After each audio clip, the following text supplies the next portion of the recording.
Hello all, welcome to another endgame study of the Solving Other Studies to Improve Chess Calculation series. This one was composed by Henry Rombach. He was born in Ukrainian but then lived most of his life in Canada. This is a simple position with short material. It's more for us to test our endgame skills in bishop against bishop of the same color. As always, I suggest you watch the guide so you are going better prepared for the practice. If you already are prepared, then you already know the countdown of 10 minutes, the main one will start, and then I'll catch you up to start the guided solution.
And here we are for the guided solution. Okay, let's analyze the position. At first, we see, of course, that we can't accept the enemy bishop, otherwise we would be controlling the escape square for the enemy king, and as the king can't move and it's not under check, it will be a stalemate draw and not working for a win. Another feature of this position is, let's say that the black bishop can sacrifice for our b5 pawn, and then we remain with the a5 and the bishop, and that would be also a draw. Why? Because the enemy king will stay in the corner, and because the color of the corner square it's the light scholar and our bishop is a dark scholar, we can't advance the pawn. The king just remains on the corner, and if we advance too much it will be a stalemate draw, so not possible to win if we just keep our pawn and the bishop. And so it's white to play. Of course, we need to advance our pawns, and that's why we need to of course, move our bishop. We also can't move any other piece, of course. So, and correct move is to go to a7, bishop a7. But of course, this is going to be our main line. But let's come back and let's say we go to f2. Let's see why this is a draw. So now I'm going to offer you another minute countdown if you need pause for more, and find out what is the best move from black to draw this position.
And black needs to find this brilliant move to draw, which is to offer the bishop again. So again, of course, we can't accept it, otherwise we would be controlling the escape square of the enemy king. So again, we get a draw by stalemate.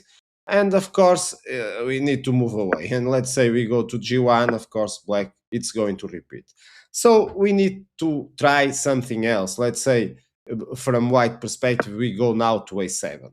Okay, now it's black to play again. So another countdown for you, another short countdown. Pause if you need more, and then I'll come back to show you until the end why this is a draw.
And from here, black needs to find the correct move, which is to go bishop c7.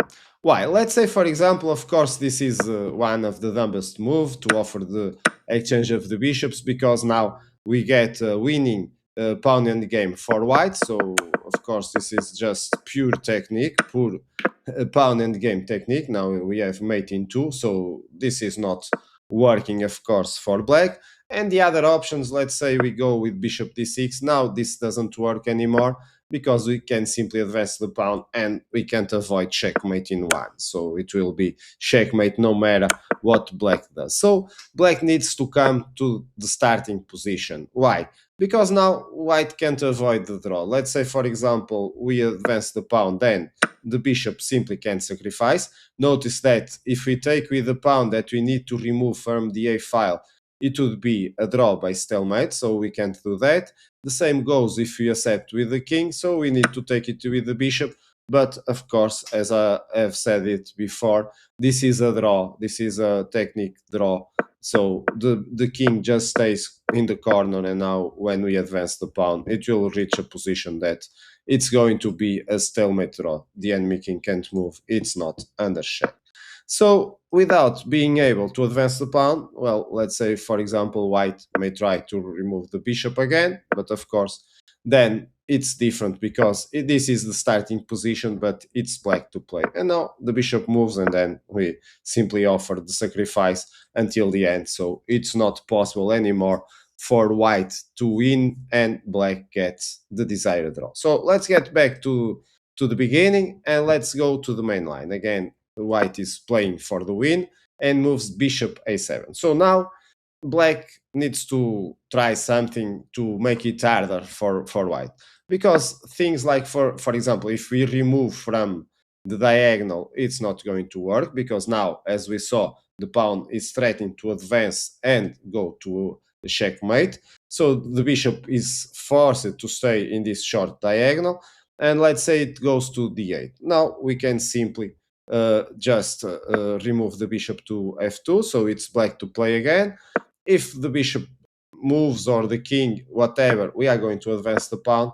And so now it's a desperate move. So probably black was expecting to white to accept the bishop and get the stalemate draw, but of course we are not to fall over that. We are simply first checking the king, and when the king moves, we are going to checkmate.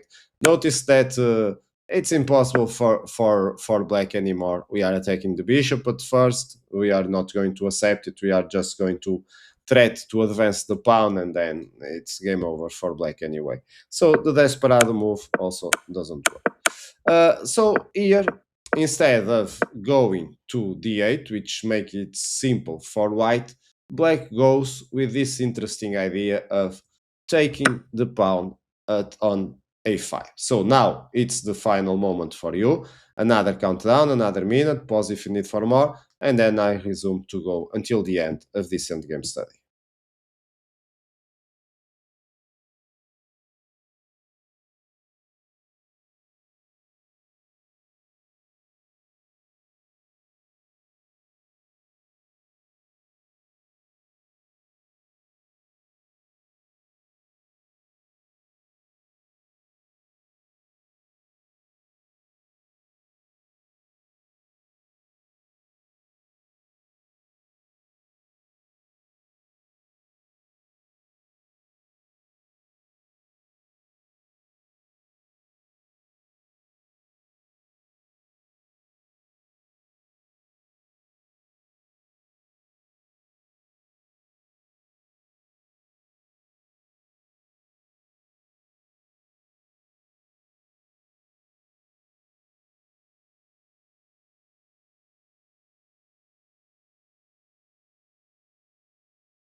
And let's go for the end. You need to find this interesting idea of, of course, playing bishop b6, because now it's different.